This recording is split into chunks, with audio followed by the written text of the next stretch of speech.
Buntut dari disahkannya UU Cipta Kerja oleh DPR RI, pihak yang kecewa mau menjual gedung wakil rakyat tersebut lewat situs belanja terkenal. Menyikapi itu, Sekretaris Jenderal DPR RI Indra Iskandar berharap kepolisian melakukan penindakan tegas kepada pihak yang menjual gedung DPR di online shop. Indra menilai penjualan gedung DPR di online shop hanya sebatas jokes atau lelucon dari proses pendewasaan masyarakat dalam menyikapi sesuatu keputusan. Namun, hal tersebut tidak lazim karena gedung DPR merupakan barang milik negara. Indra mengaku tidak akan melaporkan pihak yang menjual gedung DPR dan menyerahkan persoalan tersebut kepada Kementerian Keuangan sebagai bendahara umum negara.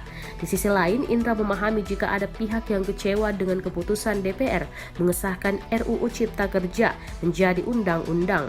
Tetapi Indra menyebut ada juga pihak yang pro dengan undang-undang tersebut. Diketahui sejumlah online shop seperti Shopee, Bukalapak, dan Tokopedia dengan harga mulai 2.500 sampai 123 juta. Penjualan gedung DPR ini menyusul keputusan DPR yang mengesahkan RUU Cipta Kerja menjadi undang-undang.